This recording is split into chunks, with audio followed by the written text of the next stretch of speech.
خب بسم الله الرحمن الرحیم.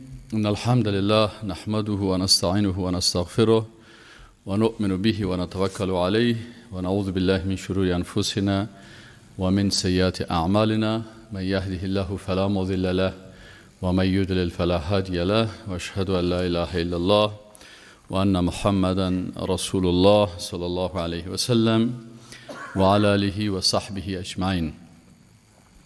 برادرای عزیز، خواهرای محترم، اول سر تخته چیزایی را که نوشته کردیم. بالای تخته نوشته کردیم که توحید در محبت. اینجا 3 بخش باید ما و شما بخوانیم در این بحث. محبت خالق با بنده ها میخوانیم. بخش دومش محبت مخلوق با خالق میخوانیم، البته در آیات قرآن. و بخش سومش در قرآن عظیم شان محبت مخلوق با مخلوق. این 3 قسم محبت است که در قرآن عظیم شان و احادیث رسول الله صلی الله علیه و سلم ذکر شده. محبت خالق با بنده ها با 3 بخش داره که انشاءالله میخوانیم که الله متعال کدام بنده ها را دوست داره. در بخش اولش محبت خالق با بنده ها که الله متعال کدام بنده ها را دوست داره در قرآن عظیم شان بر ما بیان کرده. آیا ما از جمله از این بنده ها هستیم که الله اونا را دوست داره؟ قسم دومش از کدام اعمال سبب دوستی الله میگرده. ما چی کار را بکنیم که ثابت کنیم که الله را دوست داریم و الله ما را دوست داشته باشه؟ کدام کارا را بکنیم؟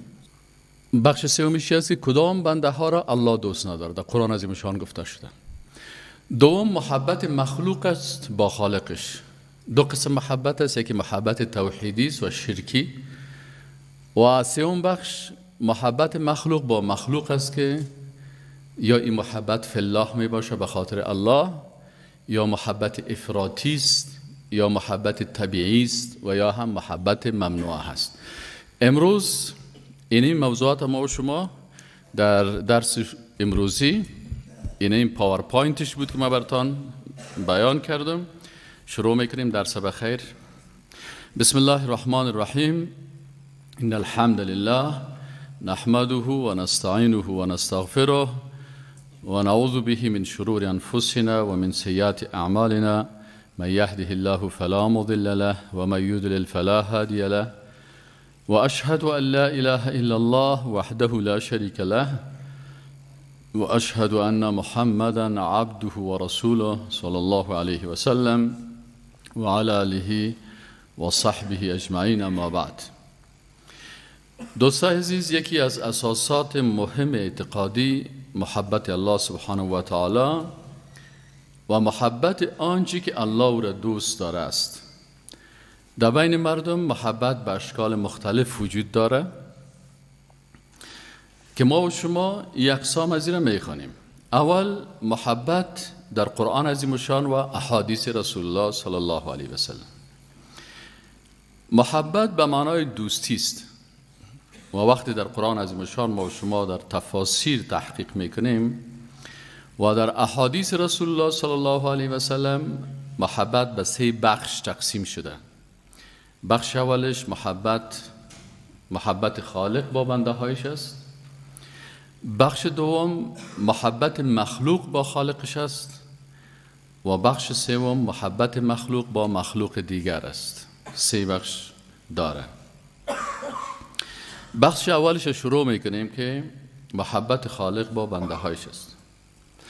در آیات قرآنی در قسمت محبت الله سبحانه و تعالی با بنده هایش چند قسم موضوعات ذکر شده. قسم اول، الله متعال کدام بنده هایش دوست داره. کدام بنده هایش دوست داره؟ اول بنده های صابرش دوست داره، بنده هایی که صبر دارن. و کأی من نبی قاتل معه ربیون کثیر. الله متعال میگه که بسیاری از پیغمبرها بودن که به همراهشان بسیار انسانهای ربانی و انسانهای با ایمان موحد همراه از او پیغمبرها جهاد کردن. فما وهنوا لما اصابهم فی سبیل الله. پس اونا عاجز نشدن. لما اصابهم فی سبیل الله، با آنچه که در راه الله بر ازنا رسید. قاری صاحب آیت شریفه بخوانید. وكأي من نبي قاتل معه ربيون كثير فما وهنوا لما أصابهم في سبيل الله وما ضعفوا وما استكانوا والله يحب الصابرين. این آیت شریف موضوع اصلی که بیان میکنه غزوه احد است. در غزوه احد مسلمان ها وقت رفتن بعضی از مشکلات پیدا شد که در ظاهر مسلمان ها شکست خوردن و حتی آوازه شد که رسول الله صلی الله علیه و سلم به شهادت رسیده. الله متعال در قسمت غزوه احد وقتی که بیان میکنه این بیان میکنه که محمد صلی الله علیه و سلم در آیت 144 و ما محمد الا رسول، خود محمد صلی الله علیه و سلم نبود مگر یک پیغمبر بود. قد خلت من قبله الرسل، قبل از دیگه پیغمبرها هم گذاشته. این ما و شما خوانده بودیم که در درسای قبلی که اگر این پیغمبر میموره یا کشته میشه آیا شما بر میگردید به عقب پاهایتان؟ و الله متعال گفت هر کسی که برگرده بر الله ضرر رسانده نمیتونه و سیجزی الله الشاکرین، الله برای کسایی که شاکر هستن پاداش میده. و این هم بیان کرد که مرگ یک انسان و ما کان لنفس ان تموت الا باذن الله، وقتی که یک کس میموره مرگش به اراده الله هست. این تعلق به در جنگ بودن یا جنگ نبودن نیست. امروز بسیاری کسان مثلا از افغانستان فرار میکنن، میگه اینجا جنگ است، اینجا آرامش نیست، اینجا زندگی نیست. امی انسان هایی که به خاطر زندگی کردن در اروپا از اینجا فرار میکنن، هر روز برای ما خبرش میرسه که 15 تاش در بحر غرق شد، 20 تاش در فلانی بحر غرق شد. مرگ بسیار خطرناک برشان میرسه. و بسیاری کسایی که میگه والا صاحب ما در جهادی گپا دخل نداریم به خاطر زندگی، سعی کنی که وقت مرگش میرسه یا سرطان است یا HIV هست یا ایدز هست یا کرونا هست به یک شکل ازش که یا تکر است یا انفجار است میموره دیگه. الله متعال میگه که هیچ کس نمیموره مگر به اذن الله. کتابا مؤجله اینمی کتابی هست که عجل در اونجا معلوم دار شده است. و ما یرید ثواب دنیا نؤتیه منها. جزاک الله. کسی که ثواب دنیا را میخواه الله متعال میگه برشان میتیم. کسی که منفعت دنیا را میخواه میتیم برش. برای دشمنای خدا الله خوب محترم داده. از یک مسلمان خوب سعی کنی بایسیکل نداره، یک کافر سعی کنی که آخرین مدل موتر داره، حتی تایرای شخصی داره. الله میگه کسی که دنیا را میخواه ما برش میتیم. و من یرید ثواب الاخرت نؤتیه منها.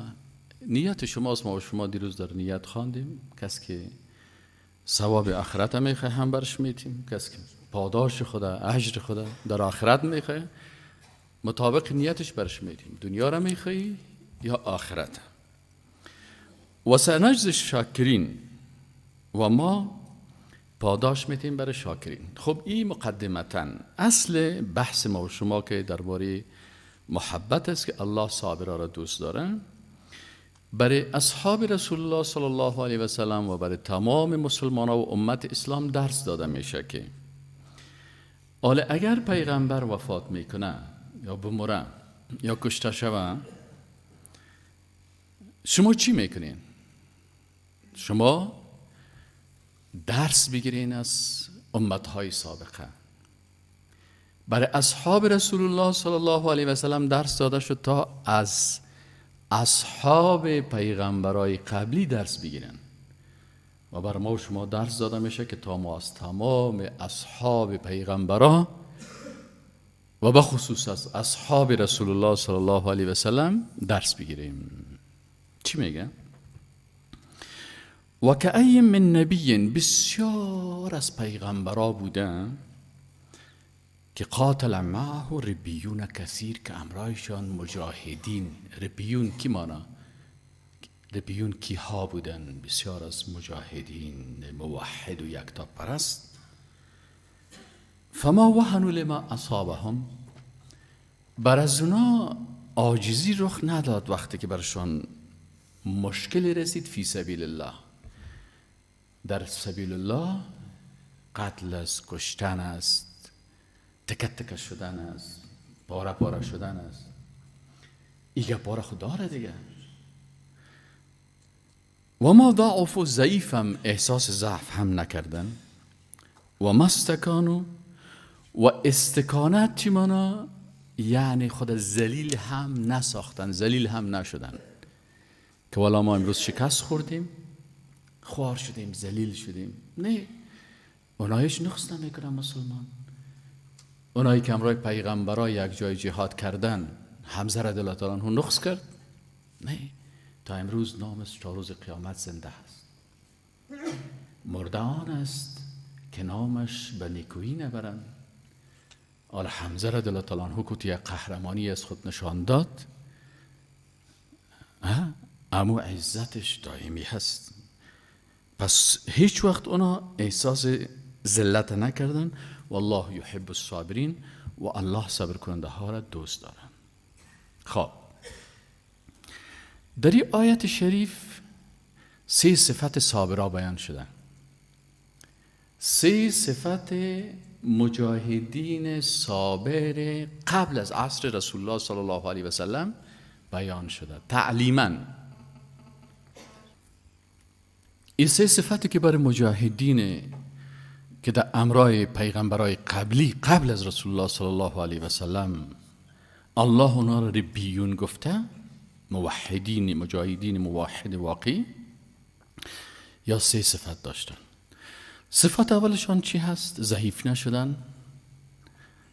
اول صفتشان عاجز نشدن، دومش ضعیف نشدن، سوم ذلت و خواری را اختیار نکردن. علامه ابن جریر طبری رحمت الله علیه آیات قرآن چه قسم تفسیر میکنه و ما و شما چی درس میده؟ میگه فما وهنوا فما عجزوا لما نالهم من الم الجراح، به خاطر او زخم ها و او درد ها و او تقدیم کردن شهیدایی که در معرکه دادن شهید شدن، اینا عاجز نشدن، خدا احساس عاجزی نکردن که والله صاحب ما تکت تکت شدیم، عاجز شدیم. نه، اگه مقام شهادت گرفت، مقام بسیار عالی را گرفت، او که به شهادت رسید مقام عالی را گرفت، نوش جانش. او که یک قطره خونش به خاطر رضایت الله ریخت، نوش جانش. چرا عاجز شویم؟ ولا لقتل من قتل منهم عن حرب اعداء الله، و نه هم عاجز شدن از این که در صف از اینا شهدای صورت گرفت، یعنی یک تعدادشان به شهادت رسیدن که یا عاجزی کنن و جهاد به ضد دشمنای الله ترک بکنن. ولا نکلوا عن جهادهم، از جهاد خود هم اینا هیچ عقب یا انسحاب نکردن. پس این درس داد برای صحابه که شما هم مثل از اونا واره باشه. چی مشکل است که در احد 70 نفر شهید دادی؟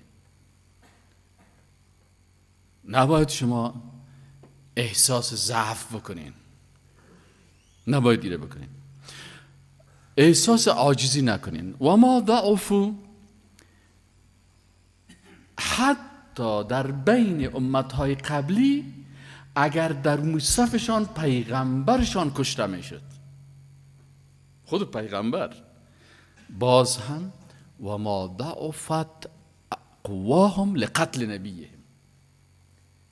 یعنی اگر رسول الله صلی الله علیه و سلم کشته هم شود، شما باید مثل امتهای سابق باشید، احساس ضعف نکنید. پیغمبر هم یک انسان است، یک شخص است. و ما محمد الا رسول قد خلت من قبله الرسل. یک پیغمبر است، قبل از این هم پیغمبرهای دیگه آمدن.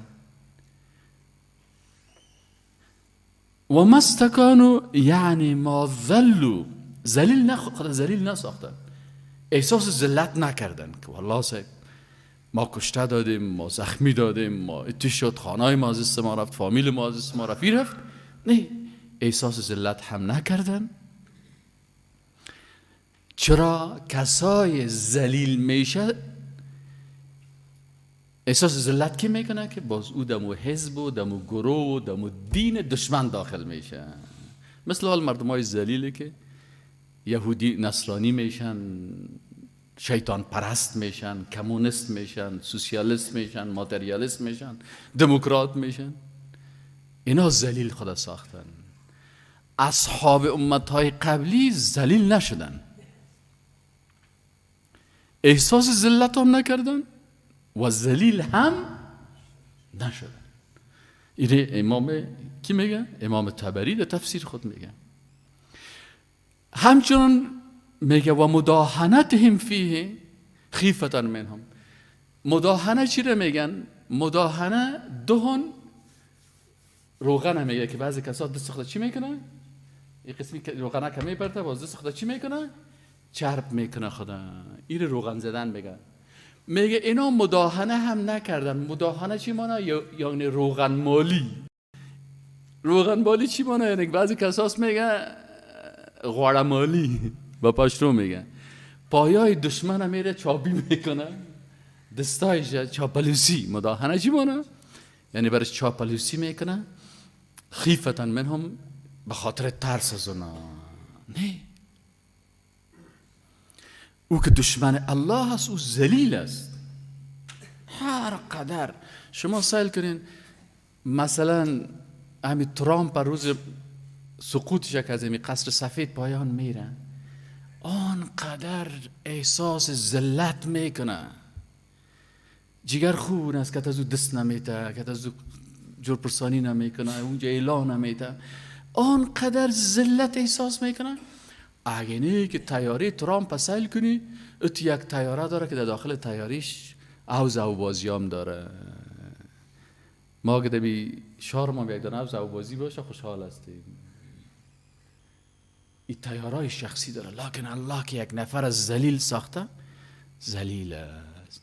پس الله متعال به اصحاب رسول الله صلی الله علیه و سلم بعد از غزوه احد که 70 تن صحابیان از صحابه 70 تن به شهادت رسیدن، ای آیت قرآن برشان بیان کرد که فما وهنوا، عاجز نشدن، ضعیف نشدن، استکانت که خود ذلیل بسازن در مقابل دشمن، در دین دشمن داخل شوند، برای دشمن چاپلوسی بکنن به ترس، لکن مضوا قدما علی بصائرهم و منهاج نبیهم. پیغمبرشان کشته شد، لکن پیغمبر یکی جسد پیغمبر است، یکی هدف پیغمبر است.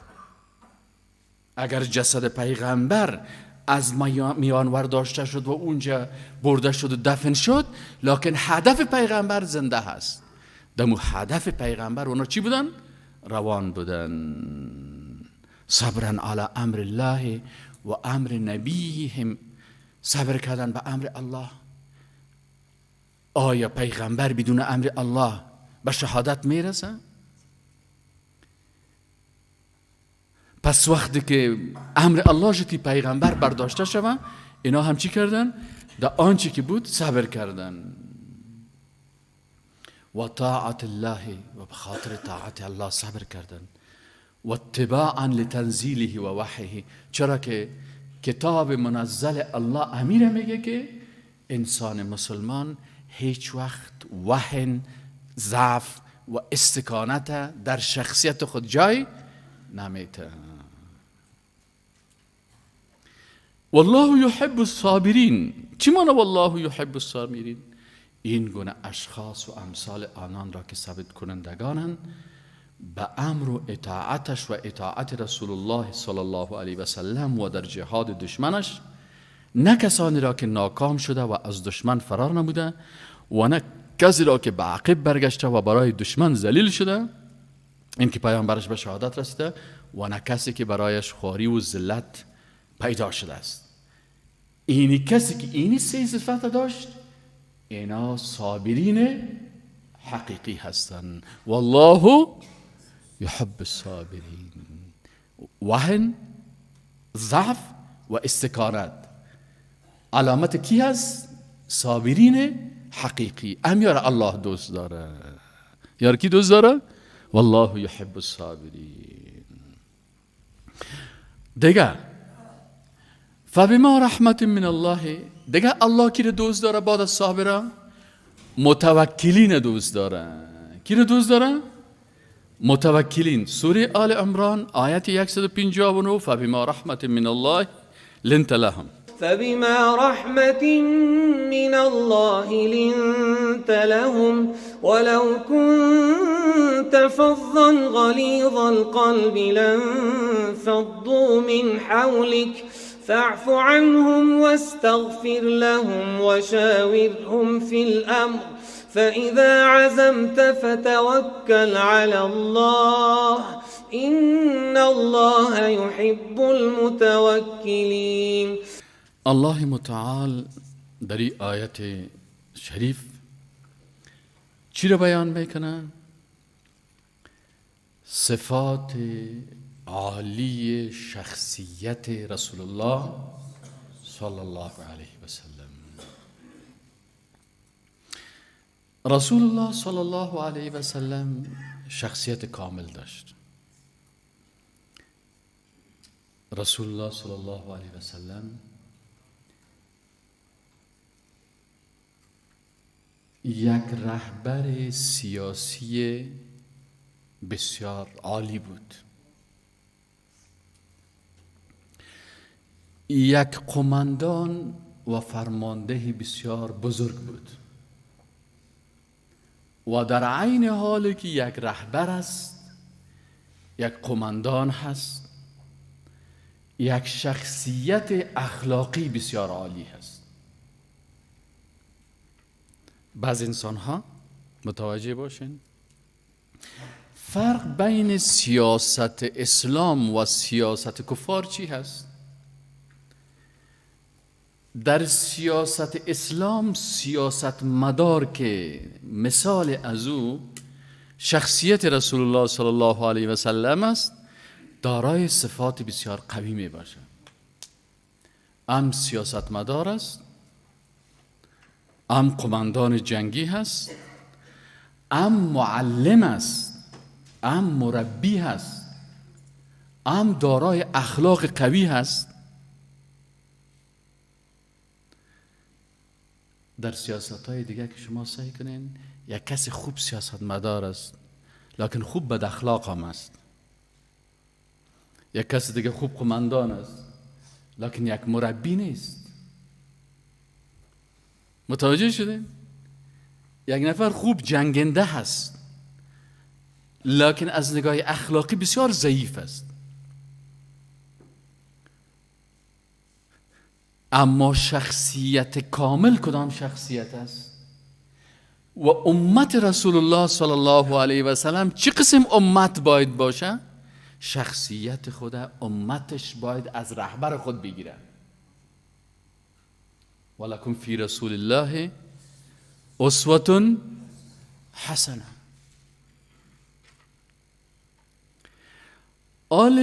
در اینجا الله متعال در این آیات قرآن امی صفات بیان میکنه.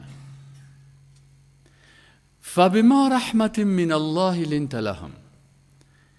الله متعال میگه که ای رسول الله صلی الله علیه و سلم، یکی از رحمت الله بالای تو چی بود؟ با وجود ازی که در بین عربهای تندخوی، عربها مردمای کوچی هستن، وقتی که گپ میزدن در آخر موتر که گپ بزنن در اول موتر صدایش میرسن. مردمای کونشین یا می قصه عادت دارن در عادی ترین گپ جنگ میکنن، وار میکنن. الله متعال میگه با وجود ازی که در بین اینی عرب هایی که بسیار سنگدل تند بودن، الله سر تو رحمت کرد، بسیار اخلاق عالی داشتی و علامت اخلاق عالی یک انسان چی است؟ نرمش است. فبما رحمت من الله لنت لهم. این صفت اول است. پس کسی که نرم نیست، تندخوی است، این امت رسول الله صلی الله علیه و سلم نیست. اشتباه کرده. یگان تا میگه من بسیار میگه من خوب آدم هستم، خب یک ذره تند هستم. اگه خوب آدم می بودی نرم می بودی، تند نمی بودی. الله متعال میگه چی قسم الله رحمت خدا سر من نازل کنه. وقتی که بد اخلاق هستی، تند هستی، معلوم دار است که رحمت الله سر تو نازل نشده. اگر نازل میشد باز چی میکردی؟ باز تند نمی بودی. فبما رحمت من الله لنت لهم ولو كنت فظا غلیظ القلب. فظ در زبان عربی الجافی، یعنی کسی که زبانش بسیار تیز است، تند است. بعضی کسا هستن خدا خوب مسلمان میگیرن لکن عفت زبان ندارن. رسول الله صلی الله علیه و سلم زبان بسیار شیرین داشت و هر کسی که زبان شیرین داره یک صفت از صفات محمدی صلی الله علیه و سلم در وجود ازی هست. زبان شیرین. زبان شیرین زبان است که از او دو دشنام، رشخندی، آزار دادن کسی خارج نمیشه. اگر از زبانت غیبت میبره، زبانت زبان شیطانی شد. اگر از زبان دروغ میبره، شیطانی شد زبانت. اگر سر یک کس مسخرگی و رشخندی میکنی، خدا شیطان جور کردی. پس رسول الله صلی الله علیه و سلم زبانش چی بود؟ شیرین و پاک و عفیف. این عفت زبان است. الله متعال میگه ولو کنت فظا، اگر زبانت تند می بود، غلیظ القلب، یعنی یه رسول الله صلی الله علیه و سلم اگر سنگ دل می بودی، در حالی که رسول الله صلی الله علیه و سلم این چیز نیست. غلیظ القلب چی هست؟ اینجا میگه غلیظ القلب. غلیظ القلب یعنی قلب قاسی که قساوتش اقضیات است، که ده هیچ چیز دلش نمی سوزه. فلانی نفر خوراک نداره، میگم به ما چی؟ بلا در پسش. این غلیظ القلب است. فلانی جای مسلمان ها در فلانی کشور بمبارد شدن، به ما چی؟ از خودگاه ما خود نبود. فلانی جای سیاسرهای مسلمان ها را در زندان ها انداختن، اذیت میکنن، به ما چی؟ تو که از محنت دیگران بیغمی، نشاید که نامت نهند آدمی. سعدی رحمت الله علیه میگه تو اصلا هیچ آدم نیستی، هیچ انسان نیستی. اینال رسول الله صلی الله علیه و سلم قلب مهربان داشت. الله متعال میگه که چند صفت خوبه داری. نرم هستی، یک. صفت دومت چی هست؟ زبان شیرین داری. دو. سه. قلب بسیار مهربان داری. سه. اگر ایره نمی داشتی، مردم باز لنفضوا من حولک، انفض من فضلک یعنی مردم از اطراف تو فرار میکردن. مردم از اطراف تو فرار میکردن. چی معنی؟ این سه صفت خوب رسول الله سبب چی شد؟ سبب از این شد که رسول الله صلی الله علیه و سلم جامعه جهانی اسلامی بسازن. امروز جامعه جهانی که ملل متحد است، جامعه جهانی چی است؟ کفری هست. چرا؟ جامعه جهانی فیلی کفری هست به خاطر که مسلمان ها همین سه صفت ندارن.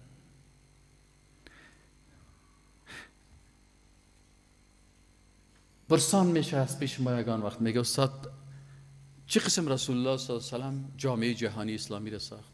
رسول الله صلی الله علیه و سلم جامعه جهانی را قسم ساخت. اول جوانای مسلمان ساخت. این جوانای مسلمان، دخترای مسلمان و پسرای مسلمان با هم ازدواج کردن. این یک مرحله داره. مرحله اول ساختار جوانای مسلمان مذکر و مؤنث. این که ساخته شد مرحله دوم میشه. دوم مرحله چی است؟ ساختار خانواده های مسلمان. اساس جوان مسلمان، دختر مسلمان، پسر مسلمان ازدواج کردن. کل اساس زندگیشان چی است؟ اسلام است. حالا مشکلی است. بعضی اوقات یک بچه دیندار می باشه زنش بیدین است. بعضی اوقات زن دیندار است شوهرش بیدین است. در امت اسلام هم این قسم تک تک است. اگر بچه دیندار است پدرش بیدین است. اگر پدر دیندار است بچهش بیدین است. از این خاطر خانواده های مسلمان واقعی ما نداریم. چرا؟ جامعه ایمانساز نیست. جامعه فعلی جامعه است که جامعه ایمانسوز است. رسول الله صلی الله علیه و آله اول چی کرد؟ مرحله اول جوانای مسلمان تربیت کرد. مرحله دوم خانواده های مسلمان ایجاد شد. مرحله دوم که آمد، مرحله سوم امت اسلام تشکیل شد. از خانواده های اسلامی چی تشکیل میشه؟ امت اسلام تشکیل شد. و بعد از امت اسلام چهارمین مرحله چی شد؟ جامعه جهانی اسلامی ساخته شد. آل دشمنای اسلام به خاطر ازی که اهمی جامعه جهانی اسلامی ساخته نشه میخواید مرحله اول مسلمان ها را خنثی بسازن. از این خاطر از جوان ها چی جور میکنه؟ مدل جور میکنه، رقاصه جور میکنه، همچنزگرا جور میکنه، خواننده جور میکنه، شرابخور جور میکنه، تابلت که خور جور میکنه. فهمید یعنی؟ چرسی و اینمی گیم باز و اینمی لدوباز جور میکنه. بنابراین این جوانا در مرحله اول چی شدن؟ خنثی شدن. وقتی که مرحله اول خنثی شد، مرحله دوم از چی ایجاد میشد؟ خانواده اسلامی نیست. سومش امت اسلام نیست. چهارمش جامعه جهانی اسلامی ساخته نمیشه. پس رسول الله صلی الله علیه و سلم برش الله گفت که اگر این سه صفت اخلاقی در وجود یک رهبر سیاسی اسلامی نباشه، مردم از اطراف از او چی میکنن؟ فرار میکنن. پس چون خودت این سه صفت داشتیم، مردم در اطراف دو بودن. حالی که رسول الله صلی الله علیه و سلم این سه صفت داشت، شکل ظاهری غزوه احد ای بود که مسلمان ها شکست خوردن. و علتش هم در امو عالم اسباب دو چیز بود. یکیش مشوره های جدی کسایی که بسیار جدیت اختیار کردن که باید ما چی کنیم؟ بیرون برایم در احد بجنگیم. در حالی که رسول الله صلی الله علیه و سلم و بعضی از صحابه به این نظر بودن که در مدینه منوره دفاع میکنن. متوجه هستین؟ لکن یا گفتن نه، رسول الله صلی الله علیه و سلم به اساس مشوره از اینا رفت، زره خود پوشید و برآمد. دوم مشکلی که اینا پیدا کردن چی بود؟ امور رماد 50 نفر تیرزنه که امر رسول الله صلی الله علیه و سلم شکستاندن. وقتی که شکستاندن اجتهاد کردن، اجتهادشان خطا بود. اجتهاد کردن اما اجتهادشان چی بود؟ در اینی وقت بازم الله متعال برای رسول الله صلی الله علیه و سلم درس میده. باز هم که ای رسول الله صلی الله علیه و سلم، یک رهبر خوب سیاسی، نظامی، اخلاقی که نمونه مثال و اسوه بر تمام بشریت باشه، باید در اینمی لحظه هم امو صفات عالی را فراموش نکنی. چند نقطه را درسش میده. نقطه اول برشان در اینجا درس میده، الله متعال بر رسول الله صلی الله علیه و سلم میگه که فاعفو عنهم. تو که رهبر هستی، سیاستمدار هستی، در عین سیاستمداری قماندان جبهه هستی، در عین قماندانی معلم و مربی هستی، آله از پیش از اینا که اشتباه شد چی بکن؟ عفشان کن. نقطه اول درس فاعفو عنهم. آل رسول الله صلی الله علیه و سلم قبول داره، خلاص رمات و با کسایی که مشوره دادن جدیت کردن بخشیدم. الله متعال برش میگه که نه، چون تو یک سیاستمدار مسلمان هستی، یک رهبر قوی هستی، تنها عفو بر تو کفایت نمیکنه، باید کامل شوی. پس چی کنم یا الله متعال؟ میگه برشان مغفرت هم بخوان. متوجه هستین؟ واستغفر لهم، واستغفر لهم. چرا مغفرت بخوایم؟ به خاطر که تو مثل رهبرای دیگه نیستی که اگر رعیتت اشتباه کردن یا اونا را جزا بدی و یا تنها به عفو اکتفا کنی، بلکه تو هم عفوشان کن و هم برشان مغفرت بخواه که الله اونا را ببخشه. دعا کو برشان. چرا؟ به خاطر که پیغمبر معصوم در رأس سیاست اسلام است. ما شما چون از نگاه فکری و سیاسی استادای سیاست مدار اسلامی نداریم که برای ما سیاست اسلام تشریح کنه و یا آیات قرآن در این راستا نمیفهمیم، به این خاطر دشمنای اسلام برای جوانای مسلمان تبلیغ میکنن که در اسلام سیاست وجود نداره. و باز مسلمان ها میگه والا ما به سیاست دخل نداریم، ما در سیاست دست نمیزنیم. وقتی که به سیاست دخل نداری، در سیاست دست نمیزنی، تو خدمت رسول الله صلی الله علیه و سلم نیستی. آیت قرآن چی میگه؟ این آیت قرآن است که برای ما شیوه رهبریت درس میده، سیاست درس میده، سیاست مدار مسلمان دارای چی صفات باشه برای ما درس میده، خویر قرآن درس میده.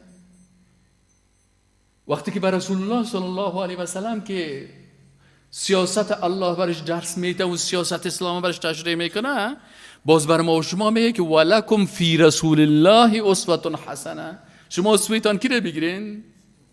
رسول الله صلی الله علیه و سلم بگیرین. شما که میگین من با سیاست دست ندارم، اسوه شما ژان ژاک روسو شد، سارتر شد، لنین شد، مارکس شد، کسایی شد که اونا سیاست از دین چی میکنن؟ جدا میکنن. پس اشتباه کردی، قرآن نفهمیدی، دین نفهمیدی. پس وقتی به رسول الله صلی الله علیه و سلم گفت همیشه که شما قائد هستین، رهبر مجاهدین هستین، رهبر نظامی هستین، رهبر سیاسی هستین، رهبر اخلاقی هم هستین، پس دمی حالته که چی کردین؟ فاعف عنهم واستغفر لهم. سوم کار چی بکن؟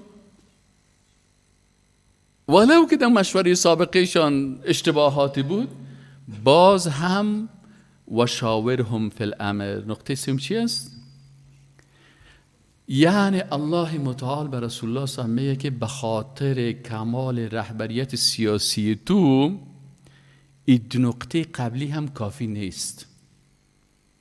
عفو و مغفرت خوب چیز است، لکن کافی نیست، بلکه عمل سومی را هم انجام بده که با وجود نتایج ناخوشایند مشوره های قبلی، باز هم در امور اجتهادی عسکری و نظامی و سیاسی امرایشان چی کو؟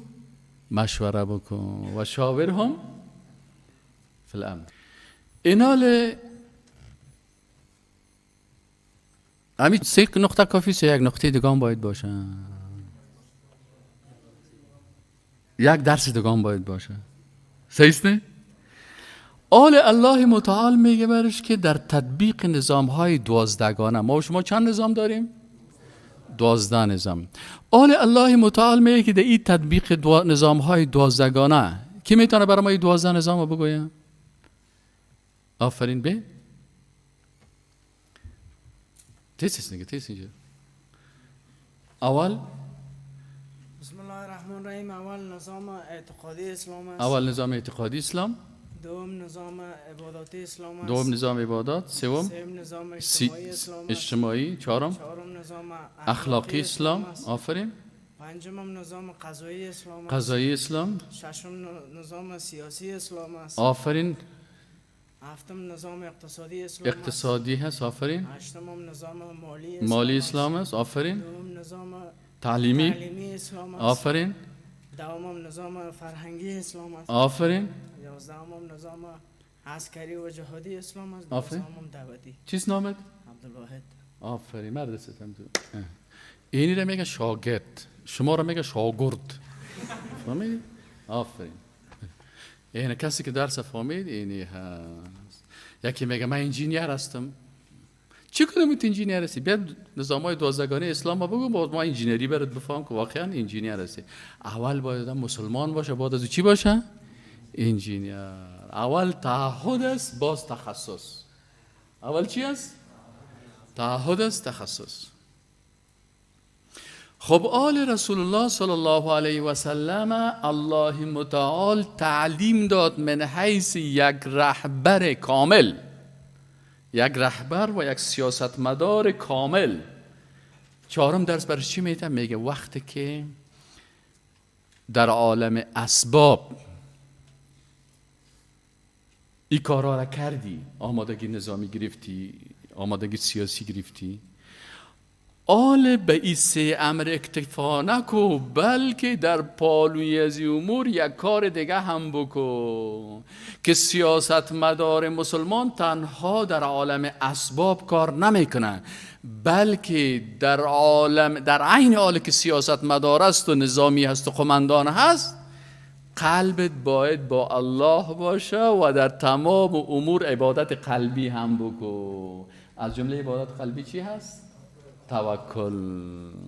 آل الله متعال برش میگه که فاذا عزمت، وقتی که عزم سیاست کردی، خواستی که سیاست اسلام تطبیق شود، اقتصاد اسلام تطبیق شود، نظام اسلامی اسلام تطبیق شود، نظام قضایی اسلام تطبیق شود، نظام جهادی اسلام تطبیق شود، نظام تعلیمی اسلام و تربیوی اسلام تطبیق شود، نظام فرهنگی اسلام تطبیق شود، فتوکل علی الله، باز به الله توکل بکن. چرا؟ ان الله یحب المتوکلین. الله کی دوست داره؟ متوکلین. اگر همین آیت صحیح یاد بگیرین، از شما یک سیاستمدار بزرگ اسلامی جور میشه. فهمیدی یا نه؟ دیگه الله کدام بنده های خود دوست داره؟ الله متعال در جمله بنده های خود بنده های توبه کننده و پاک دوست داره. سوره بقره آیت 222 و یسألونک عن المحیض ويسألونك عن المحيض قل هو أذى فاعتزلوا النساء في المحيض ولا تقربوهن حتى يطهرن فإذا تطهرن فأتوهن من حيث أمركم الله إن الله يحب التوابين ويحب المتطهرين. و یسألونک و سؤال میکنن تو را ای رسول الله صلی الله علیه و سلم عن المحیط از حکم خون عادت ماهوار خانم ها.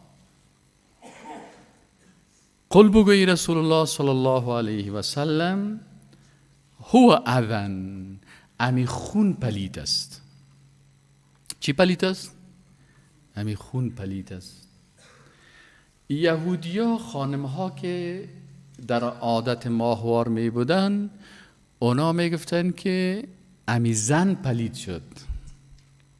اما رسول الله صلی الله علیه و سلم این عقیده تحریف شده یهود گفت که غلط است.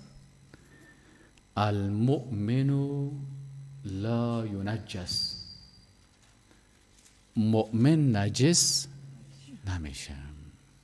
چی مانا؟ یک وقت ابو هریره رضی الله تعالی عنه امرای رسول الله صلی الله علیه و سلم شیشته بود. رسول الله صلی الله علیه و سلم صحبت میکرد، ابو هریره از مجلس برخاست و رفت جایی. پس آمد رسول الله صلی الله علیه و سلم پرسانش کرد که کجا بودی ابو هریره، کجا رفتی؟ گفت یا رسول الله نجس بودم، یعنی جنابت داشتم، رفتم غسل کردم. رسول الله صلی الله علیه و سلم گفت که مسلمان نجس نمیشه، بی وضو میشه، بی غسل میشه. اما اگر امو بی وضو و بی غسل باشه و یا هم خانم ها در عادت ماهوار هم می باشه، نانش پاک است، نان خوردنش پاک است، دستش پاک است، پس خورده عبش که کتش وضو کنی پاک است. فهمیده؟ چقدر الله متعال برای خانم ها عزت داده در قرآن عظیمشان که ما و شما مردا را میفهمانه که و یسألونک عن المحیض، ای رسول الله صلی الله علیه و سلم از تو سوال میکنن درباره خون حیض. قل بگو هو امی خون حیض اذن یک مرداری هست. فاعتزلوا النساء فی المحیض، در وقتی که خانم ها در عادت ماهوار باشند شما از اونا اعتزال یا دوری پیش شدن جنسی بکنین، نه دوری که نان نخوری، استراحت نکنی، غذایش نخوری. کتش یهودی ها چی میکردن؟ خانمش که در حالت ماهوار می بود برش یک خیمه دیگه جور میکردن، میفتن برو دمو خیمه باش تا که تو خود نجس شدی، من که تو نمیشینم که تو قصه نمیکنم. اما در اسلامی قسم نیست. متوجه هستین؟ خواه ولا تقربوهن و امرای از اینا مقاربت و نزدیکی جنسی نکنین حتی یطهرن، تا وقتی که اینا پاک شون. فاذا تطهرن، پس وقتی که خوب پاک شدن، فأتوهن من حیث امرکم الله، باز شما به امرای از اینا نزدیکی جنسی بکنین، اما به مو شکل که الله متعال بر شما اجازه داده هست. ان الله یحب التوابین، سکن الله کی رو دوست داره؟ انسان‌های بسیار توبه کننده. و یحب المتطهرین، و دیگه کی الله دوست داره؟ انسان‌های پاک. عطا یک تابعی است این میگه که یحب التوابین یعنی التوابین من الذنوب، که از گناههای خود چی میکنه؟ پس اگر کس گناه کرد و از گناه خود توبه میکنه او را الله دوست داره. بعضی اوقات یک کس گناه میکنه شیطان برش میگه که تو را هیچ الله نمیبخشه، اگر توبه هم کنی نمیبخشید. این شاگرد شیطان میشه. اما اگر شاگرد قرآن باشه الله میگه که من توبه کننده را دوست دارم. مجاهد رحمت الله علیه چی میگه؟ مجاهد تابعی که در تفسیر طبری اقوال ازی زیاد نقل میشه. امام مجاهد هدف من هست. بله. او چی میگه؟ میگه من اتا امرأته فی دبرها فلیس من المتطهرین. کسی که همراه همسر خود از شرمگاه خلفی یا عقیبی استفاده کرد، ای از جمله متطهرین نیست، یا الله دوست نداره. رسول الله صلی الله علیه و سلم برای کسایی که این جریمه را ارتکاب میشن، یعنی همراه همسر خود از راه غیر مشروع یعنی از عقب نزدیک میشن، 3 اصطلاح استعمال کرده. چند اصطلاح؟ 3 اصطلاح. در یک حدیث رسول الله صلی الله علیه و سلم میگه که من اتا حائضا، اگر کسی با یک خانمی که در حالت حیض عادت ماهوار است یا با یک خانمی که از راه شرمگاه خلفی از او استفاده میکنه دبرش، و یا پیش کاهن میره و تصدیق را میکنه به او چیزی که گفت، میگه کفر بما انزل علی محمد، این کافر شده با آنچه که بالای رسول الله صلی الله علیه و سلم نازل شده. این را کفر دون کفر میگن. این اصطلاح را چی میگن؟ اگر در جایی که گناه کبیره هست رسول الله صلی الله علیه و سلم کفر استعمال کرده، این را میگن که کفر نیست. یکی کفر است که مخرج از ملت است، یک نفر کافر میشه از دین ببره، لکن کسی که کار میکنه این کافر نمیشه، لکن گناهش چی است؟ بسیار بزرگ و کبیره هست. حکمت چیست که کلمه کفر برش استعمال کرده؟ به خاطر ازی که یکی گناه کبیره هست و یکی کفر است. ای از کفر کده پایین تر است، لکن از گناه کبیره هم کده چی هست؟ بزرگ است. این 3 عمل. کسی که همراه عادت ماهوار با خانمش نزدیک میشه، کسی که از عقب نزدیک میشه، و کسی هم که پیش کاهن و فالبین میره و فال میبینه او را تصدیق میکنه. متوجه شدین؟ این حدیث هم که من بر شما خواندم، این حدیث شریف در شماره 522 سنن ابن ماجه هست و شیخ ناصرالدین گفته که این حدیث صحیح است.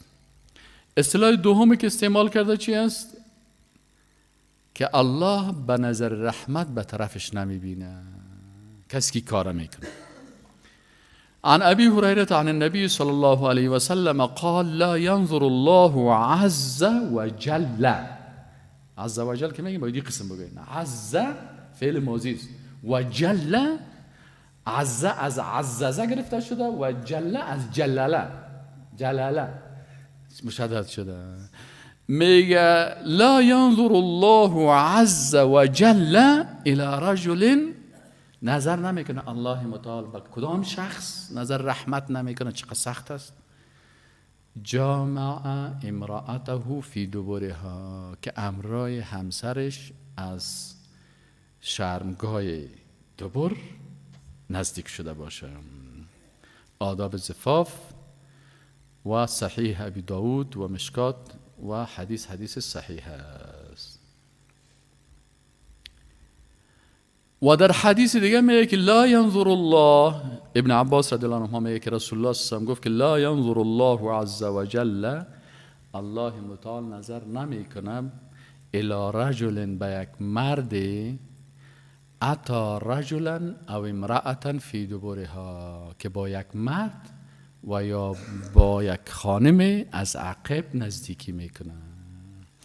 پس هم جنسگرایی و بد جنسگرایی هر دویش چی هست؟ از نظر رحمت الله این شخص چی میشه؟ محروم میشه. سومی اصطلاحی را که رسول الله صلی الله علیه و سلم استعمال کرده اصطلاح ملعون است. گفته سر کسی که این کار میکنه لعنت الله است، یعنی از رحمت الله طرد میشه. در صحیح ترغیب و ترهیب روایت شده که عن ابی هریره رضی الله عنه ان رسول الله صلی الله علیه و سلم قال، میگه رسول الله صلی الله علیه و سلم گفت ملعون لعنت کرده شدگی هست من کسی که اتا امرأتا فی دبرها، با هر خانمی که چی از خودش باشه از کسیدگی با یک خانم از شرمگاه دبرش نزدیکی میکنه.